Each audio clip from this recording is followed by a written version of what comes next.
MBG atau SPPG bisa berjalan kalau sudah ada 3 tersebut. Ya. 3 itu apanya? Ada kepala SPPG yang ditentukan dari pusat, ada ahli gizi, dan akuntan. Jadi 3 ini wajib. Baik. Nggak mungkin ada SPPG yang berjalan tanpa ada ahli gizi, nggak boleh. Yang perlu ditekankan bahwa tadi, makan gizi gratis bukan berarti menyatakan bahwa seolah-olah orang tua tidak mampu membelikan makanan. Bukan itu. Tetapi makanan yang diberikan dari pemerintah, ini anggarannya gede, Bapak Ibu sekalian. Kalau nggak salah 337 triliun. Jadi duitnya ini bukan duit kecil. Semua ini dipersembahkan Pak Prabowo untuk apa? Mencegah stunting, tadi memberikan peluang perekonomian hidup dari mempekerjakan maupun pasar-pasar. Jadi makan ini memang dipersembahkan oleh pemerintah untuk membantu anak ibu mulai dari rahim, bayi, sampai juga dia usia SMA.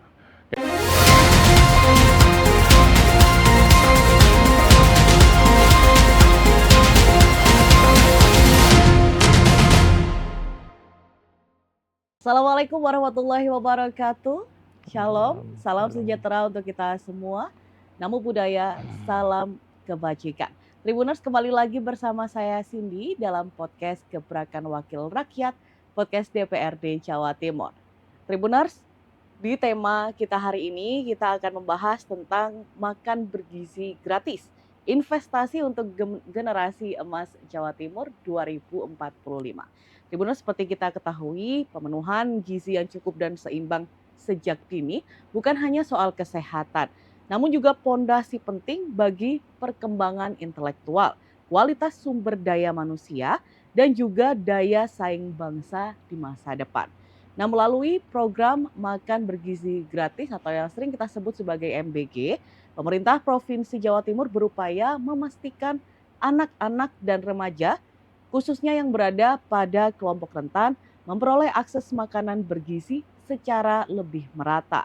Program ini dipandang sebagai langkah strategis dan juga investasi jangka panjang dalam menyiapkan generasi emas Jawa Timur 2045.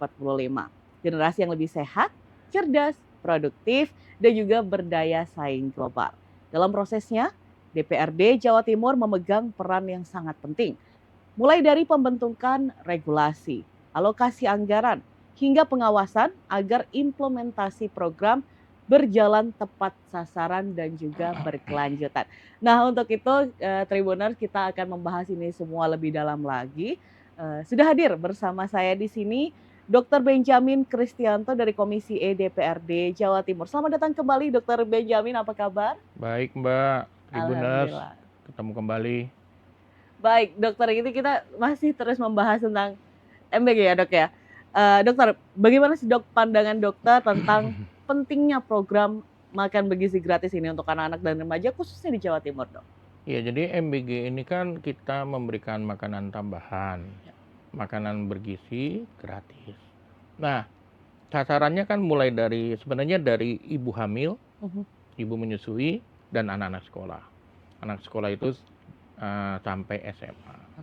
Jadi harapan kita bisa memberikan suatu gizi terbaik. Karena IQ atau kepintaran itu kan tergantung dari gizi. Nah, kalau gizinya tidak baik, bagaimana kita membentuk generasi muda kita yang akan menggantikan kita yang tua-tua dengan generasi muda dan menyongsong 2045 Indonesia emas, begitu. Jadi mulai dari di perut, artinya mulai bayi, mulai dari hamil, itu sudah harus diberikan tambahan makanan, pemberian makanan tambahan. Maka kita juga mendrop ataupun MBG ini juga mensuplai kepada posyandu. Itu yang buat hamil maupun nanti untuk yang menyusui, begitu setelah bayinya lahir.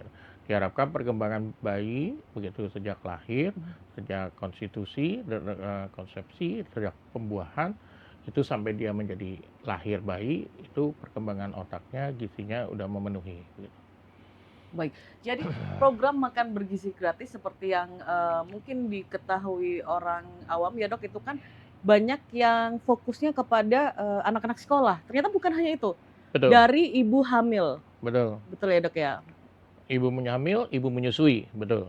Baik, dan bagaimana ini semua itu bisa menjadi investasi jangka panjang, Dok, untuk generasi emas Iya, 2045? tadinya kan kita hanya berpikiran mencegah stunting, Ya. pikirannya begitu. Karena banyak anak-anak kita yang stunting. Lalu dikembangkanlah oleh Pak Prabowo Mhm. menjadi suatu program yang hanya bukan menghilangkan atau menurunkan angka stunting gitu, tapi membentuk gizi yang baik. Oke. Nah, makanya kadang-kadang ini juga masih ada salah persepsi, Mbak. Ya. Misalnya di beberapa tempat sekolah menganggap, ah, anak saya sudah mampu, sudah bisa beli makanan, nggak perlulah saya dibantu makan gratis begitu. Nah, padahal mereka tidak paham dalam bentuk MBG itu di situ ada selalu ahli gizi. Oke.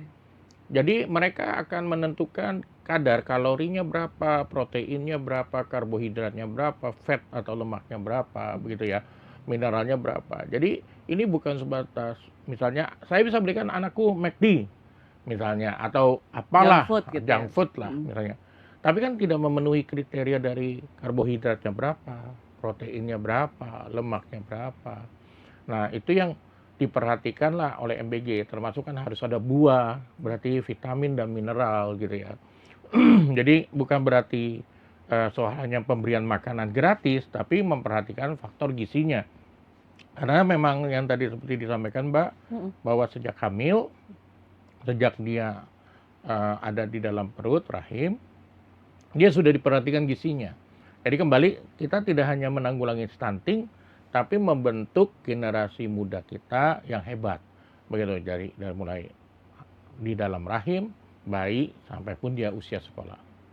Baik, dan dalam pelaksanaannya di lapangan, Dok, selama ini kan sudah berjalan cukup lama, itu tantangan apa, Dok, ya yang ditemui? Ya, tentu dalam lapangan yang sering terjadi itu sebenarnya adalah penentuan kadar gizi tadi. Ya. Terus sistem pengolahannya. Nah, Oke. kadang-kadang terburu-buru masak, makanya kan ada kemarin sempat beberapa kasus, misalnya ada makanannya basi, Oh ya. makanannya itu keras, begitu ya. Berarti dari faktor gizi dan teknik pengelolaannya, itu yang harus tetap dijagakan, kualitas mutunya tetap harus dipertahankan, begitu ya, supaya mencapai target yang kita harapkan. Baik. Dan untuk penanggulangannya sepanjang ini, Dok, seperti apa? Ya, jadi kan di setiap dapur itu yang disebut SPPG Ya. itu ada kepala SPPG yang sudah di trainer di Jakarta, dilatih sebelum dia ditempatkan. Oke. Jadi sebenarnya kepala SPPG inilah yang bertanggung jawab mengkontrol anak buahnya atau teamworknya. Nah, timnya itu ada apa? Ada satu adalah ahli gizi yang tadi dibilang, yang satu lagi adalah akuntan yang budgeting ya, mengatur soal budgeting dari anggaran pusat yang masuk supaya tidak disalahgunakan, dipakai untuk pembelian bahan-bahan makanan yang sesuai, anggarannya sesuai, tidak disalahgunakan. Itu yang penting. Sedangkan kalau mutu itu ditentukan oleh ahli gizi. Nah, di lapangannya pun ada namanya kalau nggak salah istilahnya Korlap ya, koordinator lapangan. Koordinator lapangan ini membantu kepala SPPG untuk mengkoordinir relawan-relawan tersebut. Karena seharusnya ini juga tujuan dari Pak Prabowo. Jadi bukan hanya ngomongin masalah gizi, makanan, tapi Pak Prabowo juga ingin mengangkat suatu perekonomian yang baik di desa tersebut. Makanya ada aturan sebenarnya 30% dari SPPG itu atau dapur itu atau MBG itu harus minimal mempekerjakan pekerja lokal. Minimal 30%. Begitu. Terutama diprioritaskan pada desil 1 dan desil 2, artinya mereka yang tidak mampu. Jadi mestinya mereka yang tadinya nggak ada pekerjaan, ibu-ibu yang tidak ada pekerjaan, ibu-ibu posyandu PKK yang berjuang sebenarnya, tapi mereka pendapatan kan kalau di Surabaya lain cerita lah, pendapatannya gede. Tapi kalau di daerah-daerah itu kan mereka kadang-kadang hanya dapat 50.000 sampai 100.000 per bulan. Per bulan? Per bulan, bukan per hari. Untuk posyandu ya, posyandu maksud saya. Nah, mereka itu makanya kan bisa dilibatkan Oke. untuk menghargai mereka, begitu ya tentunya. Mereka bisa bekerja di sana sehingga tujuannya Pak Prabowo supaya dibentuklah relawan-relawan dari tempat setempat Mm. untuk membiayai pendapatan mereka, begitu ceritanya. Jadi memang jadi ikut terdampak semua ya, Dok, di Terdampak, sekitar itu ya? terdampak. Termasuk pembelian bahan-bahan baku, Mm. misalnya beras, Ya. ayam, Mm. buah. Mestinya kebijakannya itu adalah setempat. Oke. Begitu. Makanya dibudayakan misalnya BUMDes, koperasi yang ada di wilayah yang berdekatan dengan mereka. Misalnya kalau kecamatan X, maka diambillah dari BUMDes desa itu atau kecamatan itu, koperasi yang ada di desa itu atau kecamatan itu. Sehingga demikian memberikan peluang pekerjaan tadi yang saya sampaikan pada relawan. Ya. Juga satu sisi meningkatkan perekonomian dalam arti supplier itu digunakan daripada masyarakat yang menjual setempat, begitu ya. Ya, baik. Dok, ini kan sebuah program yang tujuannya sangat baik, Dok. Ya. Tentunya tapi tetap perlu pengawasan. Nah, di sini Betul. adalah tugas dari DPRD Jawa Timur ini, Dok. Nah, dari DPRD Jawa Timur sendiri, Dok, itu seperti apa, Dok, mekanisme pengawasannya supaya program ini itu benar-benar berjalan sesuai tujuan di seluruh wilayah, termasuk kota, kabupaten, dan juga di tingkat desa? Ya, memang kalau MBG ini, dari kita Dewan ini, kita akan memantau setiap kegiatan dari mereka, itu satu. Nomor dua, tentu kita juga mendengar laporan-laporan. Nah, mengkonfirm suatu laporan-laporan, misalnya ada sesuatu hal. Nah, kita harus cross-check di lapangan, apakah memang ini ada masalah itu, atau ada sesuatu, dalam tanda kutip. Jadi kayak kemarin, waktu kasus di Jawa Barat ya, yang rame itu ya, yang makanan agak basi atau apa. Nah, itu tim akan turun, begitu. Nah, tim akan turun untuk memperhatikan benar nggak masalah itu. Karena kita takutnya, ya dalam setiap program, Pak, Mbak yang tadi betul sampaikan, program ini tujuannya mulia. Pak Prabowo itu bikin program ini pasti tujuannya untuk kebaikan. Artinya yang tadi gizi, stunting, lalu perekonomian, memberikan lapangan pekerjaan, dan usaha-usaha kecil, BUMDes, koperasi bisa berjalan. Jadi ini sinergitasnya. Dalam program yang mulia ini kadang-kadang kan kita tahu, Mbak, adalah oknum-oknum, bahasanya dalam tanda kutip, yang ingin mengacaukan ataupun mengganggu-ganggu dikit, sehingga kesannya, oh gini gitu ya. Padahal ya pastilah semua pekerjaan, semua program pasti kan ada celahnya. Nah, yang benar kan begitu kita tahu ada suatu permasalahan atau celah, kita akan perbaiki sistem itu, namanya continuous improvement, memperbaiki terus. Nah, kalau itu kita udah perbaiki kan kita harapkan tidak ada masalah. Bukan celah itu malah jadi bidikan pada orang-orang tertentu, sehingga dia membuat suatu gangguan-gangguan kecil lah, begitu ya, untuk kepentingan pribadi. Nah, mestinya mereka-mereka ini paham atau sadar bahwa ini kepentingan pribadi selalu harus kita buang untuk kepentingan golongan, buang untuk kepentingan negara. Artinya yang terbesar itu kita fokus pada kepentingan masyarakat atau negara daripada kepentingan golongan atau pribadi seseorang. Ya, baik.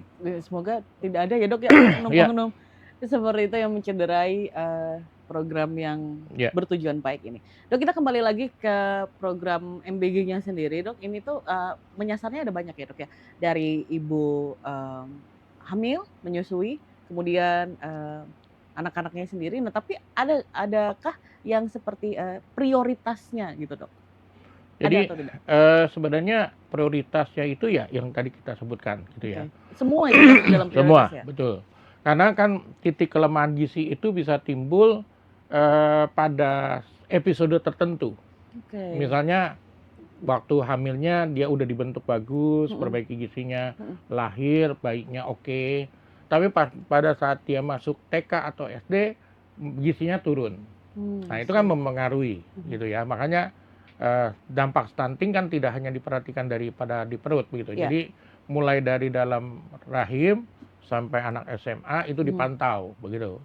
Nah, itu yang menjadi targetnya begitu. Memang beberapa daerah sempat nanyakan, Bagaimana di lansia, dapat makan nggak? Begitu kan.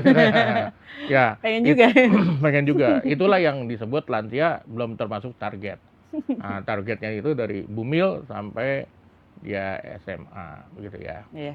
Baik, Dok, tadi sempat Dokter Ben sebutkan bahwa untuk memastikan kualitas dan juga gizi dari makanan yang ada di program MBG ini, para kepala SPPG SPPG itu mendapatkan pelatihan dan itu apakah berlaku di seluruh dapur, Dok? seluruh.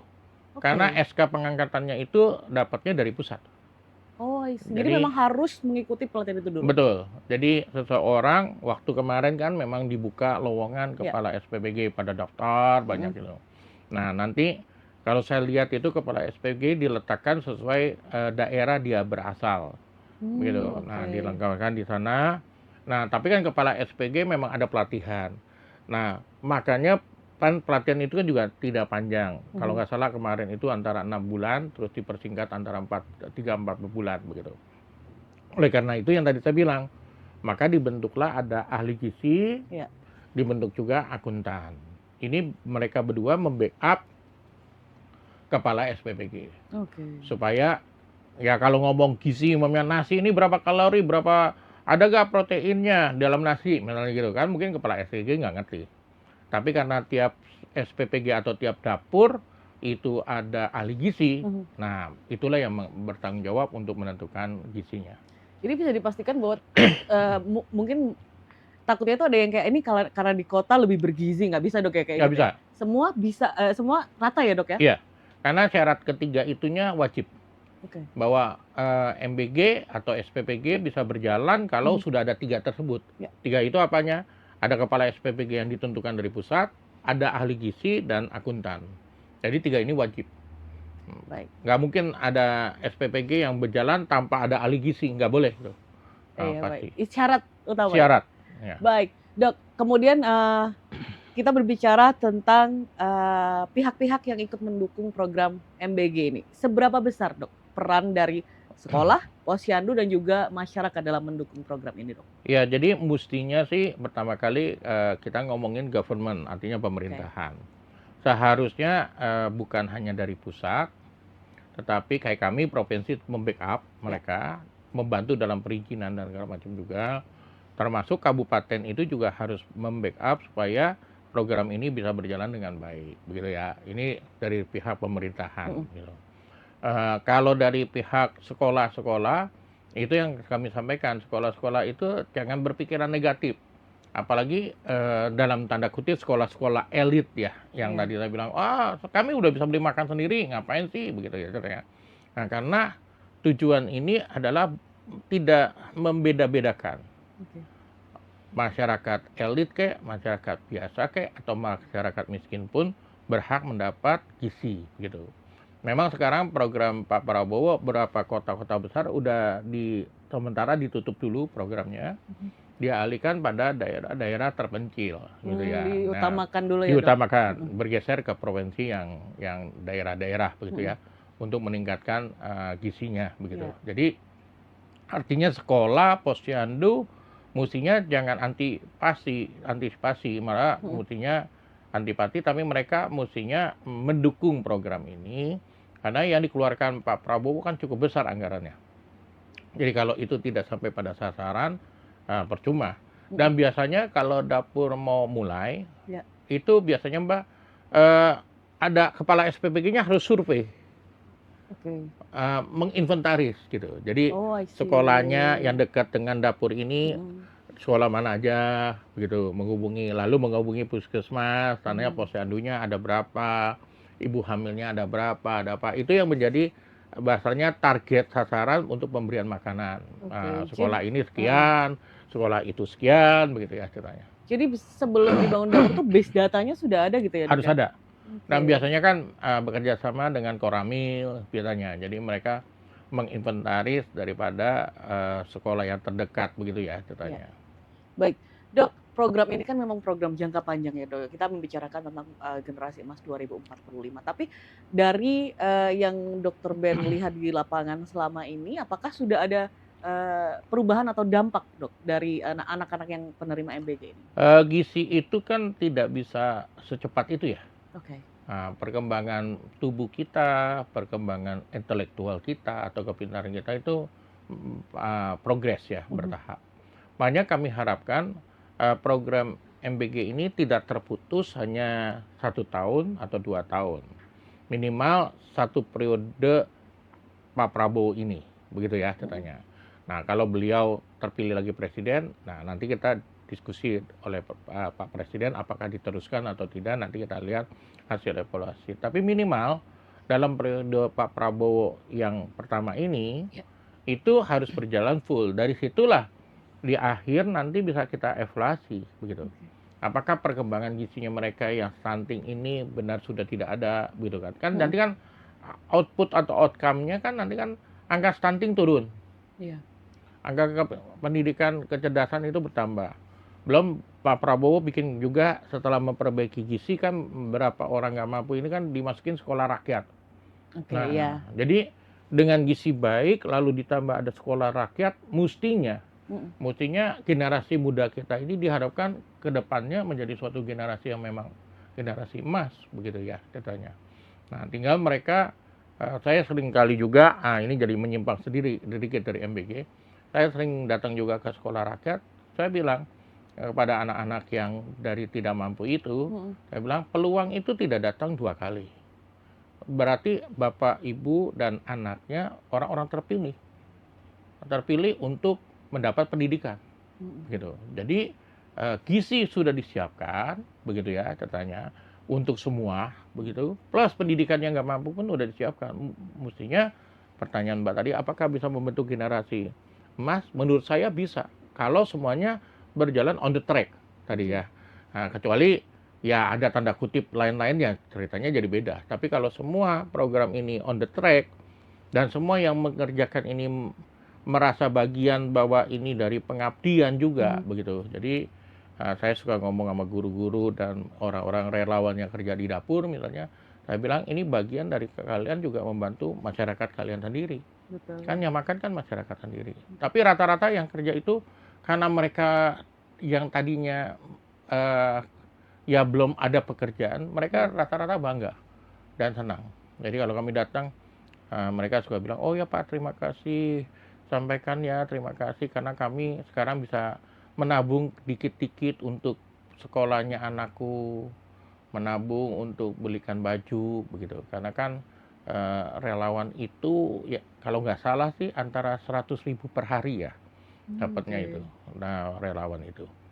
Jadi mereka yang nyuci dapat segitu, yang masak gitu-gitu dapat. Jadi daripada tadi saya bilang kalau di beberapa daerah posyandu itu 50 sampai 100 1 bulan. Nah, kalau ini mereka mendapat 100 ribuan itu per hari begitu. Belum yang masak beda lagi dan lain-lain. Jadi berarti dampaknya besar sekali dokter ya sama lingkungan dan itu kembali lagi ke anak juga, dengan anak akhirnya orang tua bisa provide makanan yang lebih baik lagi untuk anak. Jadi tidak hanya dari yang di sekolah, di rumah pun mereka juga bisa jadinya. Baik, Dok, kita ngomongin tentang indikator keberhasilan itu bisa dari Dokter Ben sendiri tuh apa Dok yang bisa digunakan sebagai indikator mengukur keberhasilan program ini jangka pendek dan juga jangka panjangnya? Ya tadi kan yang saya sampaikan. Salah satu indikatornya adalah kita lihat indikator dari angka stunting. Apakah angka stunting ini turun atau tidak? Itu di jangka pendek ya? Pendek sampai dan panjang. menengah. Begitu. Karena kan gizi itu tadi saya bilang tidak secepat itu. Nah, untuk mengukur stunting kan macam-macam. Mulai dari berat badan, tinggi badan, mulai dari kalau bayi lingkaran lengan atas, lingkaran kepala, lingkaran perut, begitu ya ceritanya. Itu di posyandu kan biasanya diukur. Dari situ kan kita bisa lihat, oh mestinya bayi ini umurnya sekian kok panjangnya cuma sekian. Atau lingkar perutnya kok cuma sekian. Oh lingkar lengan atasnya ini kok sekian LLA. Begitu. Itu kan bisa dilihat. Atau lingkar kepalanya misalnya begitu ya. Jadi ada ukuran tertentu yang memantau bayi tersebut. Termasuk pada saat dia usia SD, SMP, sekolah kan bisa kelihatan, Mbak. Oh, ini kok maaf dalam tanda kutip kok pertumbuhannya tidak tinggi sekali gitu ya ceritanya. Nah, ada apa begitu kan ceritanya. Jadi perkembangan selama di sekolah termasuk intelektual tadi. Oh, anak ini diajarin sama gurunya cepet tanggap. Kok yang ini kok nggak ngerti-ngerti terus gitu ya. Nah, itu menunjukkan beberapa indikator bagaimana keberhasilan dari MBG tadi. Gitu. Diharapkan yang tadi perkembangan fisik mereka oke, perkembangan psikis mereka oke, dengan didukung yang gizi yang baik, begitu ya. Baik, dokter, yang dokter lihat dari lapangan, yang dokter turun sendiri ya untuk Ya, melihat program ini, ya. itu bagaimana dok respon dari masyarakat menanggapinya? Ya sebenarnya masyarakat itu bersyukur yang tadi saya bilang. Mulai dari sekolah, saya ada beberapa video begitu ya, video mereka begitu gembiranya begitu, dikasih makan, "Ini apa? Ya, ayo kita berdoa bersama-sama." Terus makan Jadi kuyup sama-sama, ya? ya.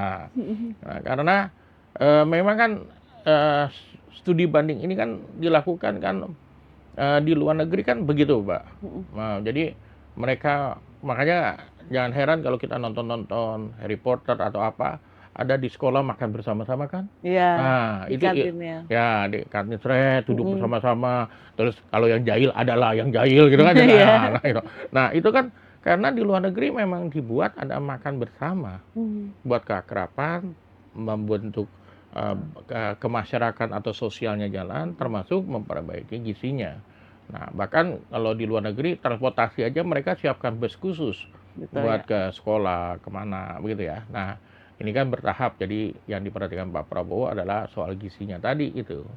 Nah, jadi sebenarnya kita harapkan sekolah-sekolah itu semuanya menerima dengan baik, begitu ya ceritanya. Menerima dengan baik. Cuman yang tadi saya bilang hanya ada beberapa oknum lah, misalnya ada yang merasa, aku udah kaya lah gitu kasarannya gitu, nggak perlu begitu kan, ini kan oknum begitu ya. Iya. Untuk apa? Padahal tadi saya bilang dia belikan makanan junk food ini belum tentu memenuhi, ada buahnya nggak, Iya. ada mineral vitaminnya nggak, belum tentu gitu. Walaupun dia bisa memberikan makanan yang luar biasa ya begitu maksudnya, tapi belum tentu kadar gizinya terlalu ini. Makan steak umumnya, oke dia punya duit dia makan steak, malah takutnya kebablasan jadi obesitas. Nah, jadi kan itu juga perlu adanya keseimbangan tadi. Jadi tujuannya sebenarnya kalau ditanya tanggapan masyarakat apa ya, mereka happy, bergembira begitu. Baik yang menerima makannya, baik yang mereka yang jadi relawan yang bekerja, mereka ya happy lah begitu maksud saya, daripada semuanya berjalan dengan baik begitu ya. Baik, Dok, ini agak melenceng sedikit, Dok.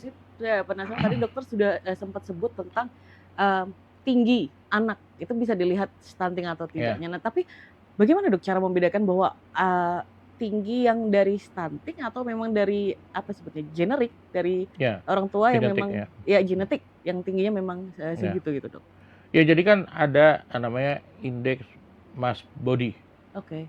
IMB itu perbandingan antara berat badan dengan tinggi badan gitu. Ada rumusnya kalau Mbak search Google ada. Nah, dari situ ada keluar tinggi badan Mbak berapa, Ya. lalu berat badan berapa dibagi. Nanti ada skalanya. Skor ini termasuk normal, skor ini underweight, berat badannya kurang. Nah, ini udah sampai kuasi kokor atau itu maramus, berarti jelek sekali. Yang ini agak lebih sedikit overweight, ada sampai akhirnya levelnya obesitas begitu ya. Jadi dari ukuran itu bisa didapat.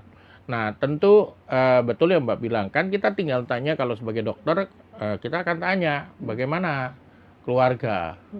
Kalau keluarganya itu memang maaf dalam tanda kutip nggak terlalu tinggi misalnya gitu ya, nggak terlalu tinggi, ya kalau dia tingginya tidak jauh daripada ibunya atau bapaknya, berarti kan memang secara genetik ya segitu, begitu ya ceritanya. Tapi kalau seandainya keluarganya tinggi-tinggi misalnya gitu, ternyata anak ini kok nggak tinggi-tinggi, padahal genetiknya ini tinggi gitu ya maksudnya. Nah, itu perlu kita pelajari dari itu. Makanya pertama kali screeningnya dari indeks mass body itu. Itu yang kita perbandingan dari antara berat badan, tinggi badan, kita akan tahu kondisi anak itu normal atau overweight atau underweight atau obesitas atau kwashiorkor Marfanoid begitu ya. Oke. Itu untuk orang awam sendiri, Dok, publik masyarakat tuh bisa mengecek sendiri ya, Dok? Bisa di Google. Tinggal buka Google terus cari gitu. Nah, Indeks. nanti ketemu lalu Mbak tinggal ada kalkulatornya gitu. Oh, itu ada kalkulatornya Iya, sendiri? maksudnya kita mau pakai rumus, Aha. bisa juga tinggal kita masukin berat badan kita itu berapa. Iya. Nah, kayak gitu tuh, Pak. Jadi BMI kalkulator. BMI kalkulator. Oh, I Body see. Mass Index. Body Mass Index. Ya, jadi nanti tinggal masukin berat badan kita berapa atau berapa ada.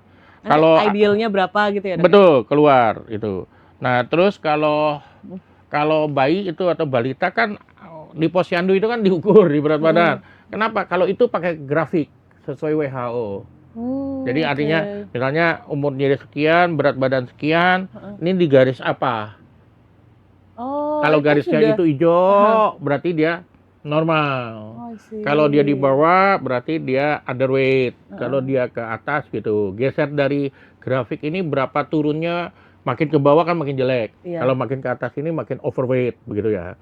Nah, biasanya udah ada di posyandu-posyandu itu grafik untuk tinggi badan, berat badan tersebut begitu. Compare antara berat badan dengan tinggi badan, ketemunya di garis apa gitu. Karena I see. kadang-kadang kan ibu-ibu posyandu itu kan maaf bingung ngitung, bingung apa. Tapi kalau dengan gambar kan gampang. Sudah saklek ya, Dok? Ya, jadi kalau tinggimu sekian, berat badanmu sekian, tarik truk titik temu sini ya. Tinggal di garis mana warnanya gitu kan. Nah, I itu see. akan mudah begitu. Iya. Dan jadinya kalau misalkan memang dalam grafik itu kurang, berarti itulah program MBG ini hadir ya, Dok, untuk Ya. memperbaiki itu semua. Nah, kayak BMI kan udah langsung keluar, Mbak. Misalnya Mbak Ya. umurnya berapa, tinggi berapa, berat badan berapa, hitung. Oh iya, Nah, betul. jadi Idealnya keluar. langsung keluar angkanya. Jadi kita nggak terlalu pusing untuk membuat ini ya, gitu maksud saya. Iya. Udah dibantu. Mempermudah sekali untuk Iya, orang sangat awam ya, Dok, ya. mempermudah. Harus aware sama kesehatan juga. Nah, ini kan kayak gini nih, Mbak, yang saya sebut. Nah, I see. yang tadi itu kan, yang saya Iya. bilang. Jadi ada garis hijau, normal, kuning, hati-hati, merah-merah gitu, ya, overweight atau berat badan. Tinggal mengcompare antara tinggi badan dan berat badan, begitu. Ketemu titiknya itu tadi Ya, ya, Dok? titik ketemunya ketemu. Berat badan, tinggi badan. Jadi di posyandu sudah banyak itu ada yang seperti itu ya, gampang mempermudah lah gitu. Iya.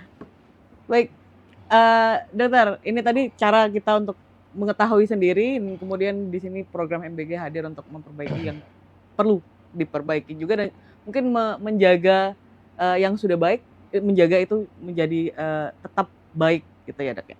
Baik, Dok, untuk kedepannya nih, Dok, langkah strategis, Dok, yang menurut dokter harus diprioritaskan agar program ini tuh nggak cuma berjalan, tapi benar-benar menjadi investasi besar untuk generasi Jawa Timur ke depannya. Ya, tadi saya bilang sebenarnya Pak Prabowo itu sudah memikirkan holistik ya, secara keseluruhan. Jadi mulai dari gizinya, dari sekolahnya, begitu ya ceritanya.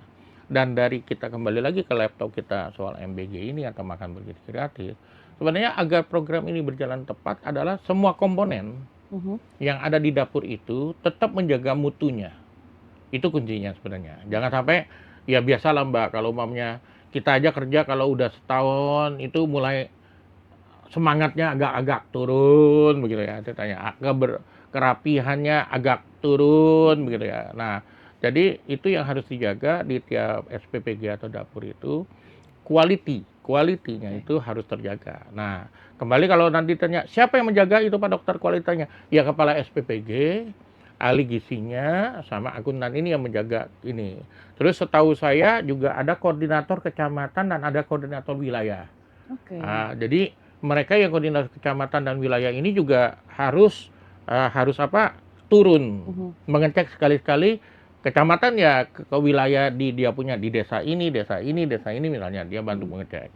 Nah, tujuannya supaya juga mengkontrolling kepala SPPG-nya agar tidak lengah gitu kan. Karena istilahnya kalau pilotnya siapa? Kepala SPPG gitu kan ceritanya. Jadi pesawat ini mau dibawa kemana, mau jalan benar atau tidak, ya tergantung pilotnya. Jadi kepala SPPG itulah yang bertanggung jawab full untuk masalah di kedapurannya. Dibantu kopilotnya pramugarinya, teknisinya yang tadi ahli gizi, akuntan, juru masak, begitu ya ceritanya. Korlap itu kan mereka yang membantu tanggung jawab di sana, begitu ceritanya. Tapi juga perlu banyak pihak ini dok untuk menjamin itu semua tetap konsisten ya dok ya? Iya, kami kan tetap akan turun memantau juga. Tadi kan saya bilang, Ya. sistem mereka juga udah bagus. Jadi kepala SPPG-nya dikontrol lagi sama koordinator kecamatannya, dikontrol lagi ada koordinator wilayah. Berlapis itu? Berlapis, ya. Jadi controllingnya itu sudah berlapis, begitu. Cuman yang tadi sebenarnya begini, Mbak, saya suka tanamkan pada semua yang ada di kegiatan ini. Tujuan kalian itu kalau membantu seseorang itu kalian mestinya bangga bisa melakukan suatu bahasanya kebaikan. Saya sebagai seorang dokter, kalau saya bisa menyembuhkan orang itu, bukan uang lagi yang saya pikirkan, bukan lagi hadiah, dapat mobil, bukan, tetapi kepuasan kita bisa berbuat baik, kepuasan kita bisa menolong, begitu ceritanya. Nah, orang yang kerja-kerja di dapur ini mestinya punya rasa memiliki seperti itu. Mereka masak capek, walaupun mereka dibayar ya, tadi saya bilang ya, 100.000 per hari kan lumayan lah, begitu daripada nggak ada kerjaan. Nah, mereka udah masak capek, selain dibayar, mereka mestinya ada rasa terpanggil untuk menolong masyarakat kan di tempat mereka sendiri, begitu. Mungkin cucunya mereka yang sekolah, mungkin anaknya mereka yang sekolah, begitu kan. Berarti kan mereka masak seolah-olah buat anak mereka dan untuk cucu mereka. Kalau rasa memiliki atau rasa membantunya ada atau rasa menolongnya ada, tentu permasalahan di SPPG-nya diminimalis, begitu. Karena mereka cuci pun kan mereka merasa cucinya buat anakku. Mereka masak pun mereka merasa bahwa ini masaknya buat anakku. Masa anakku kasih nasi basi? Kan nggak mungkin. Jadi kalau itu ada rasa memiliki dan rasa keinginan untuk menolong sesama, menurut saya masalah itu bisa diminimalis ya, selain ada kontrol yang tadi berlapis. Iya. Baik, dokter, terakhir dokter, pesan dari dokter Ben untuk para ibu di luar sana agar semakin aware tentang pentingnya gizi anak dan juga pemenuhan gizi untuk generasi yang lebih baik. Monggo silakan dokter. Ya, terima kasih semua pemirsa Tribuners. Jadi bersyukur hari ini kita bersyukur tentang makan gizi bergratis. Yang perlu ditekankan bahwa tadi makan gizi bergratis bukan berarti menyatakan bahwa seolah-olah orang tua tidak mampu membelikan makanan. Bukan itu. Tetapi makanan yang diberikan dari pemerintah, ini anggarannya gede, Bapak Ibu sekalian. Kalau nggak salah 337 triliun. Jadi duitnya ini bukan duit kecil. Semua ini dipersembahkan Pak Prabowo untuk apa? Mencegah stunting, tadi memberikan peluang perekonomian hidup dari mempekerjakan maupun pasar-pasar. Jadi makan ini memang dipersembahkan oleh pemerintah untuk membantu anak ibu mulai dari rahim, bayi, sampai juga dia usia SMA. Jadi pergunakanlah sebaik mungkin kesempatan atau peluang yang diberikan oleh pemerintah dengan cuma-cuma. Ini kan tidak ada bayaran apapun, begitu. Jadi diberikan secara gratis dan tentu beda dengan junk food atau apa, karena di situ diperhatikan berapa kalorinya, berapa proteinnya, karbohidratnya, lemaknya, mineral, vitaminnya. Jadi kembali ke 4 sehat 5 sempurna yang dulu kita belajar dulu, begitu. Jadi belum tentu makanan yang kita berikan pada anak bisa selengkap makanan yang diberikan oleh negara kepada anak-anak semua. Pergunakanlah sebaik mungkin, jangan negative thinking, tapi positive thinking. Lalu teman-teman yang kerja di dapur, himbauan saya, selain kalian juga bekerja namanya, mendapat upah atau mendapat ucapan terima kasih, tetapi lakukanlah pekerjaan ini sebagai bagian dari menolong, membantu sesama kita. Seperti kalian melakukan untuk anak-anak kalian, cucu kalian sendiri, sehingga apa yang kalian persembahkan untuk anak-anak sekolah itu pasti akan kalian persembahkan yang terbaik dari kalian yang bisa lakukan. Baik, terima kasih banyak Dr. Ben atas insight sama-sama. dan juga waktunya hari ini. Semoga tadi harapan-harapan baiknya untuk program yang baik ini Siap, Bu. dikabulkan untuk generasi emas 2045. Ya. Sekali lagi terima kasih Dr. Ben. Mbak. Terima kasih Tribuners. Tribuners sudah menonton episode kali ini dan kita akan kembali lagi di episode selanjutnya dengan tema-tema yang tidak kalah menarik juga. Saya Cindy beserta kru Tribun Jatim Network pamit undur diri. Terima kasih sudah menonton podcast DPRD Jawa Timur Gebrakan Wakil Rakyat. Terima kasih. Wassalamualaikum warahmatullahi wabarakatuh.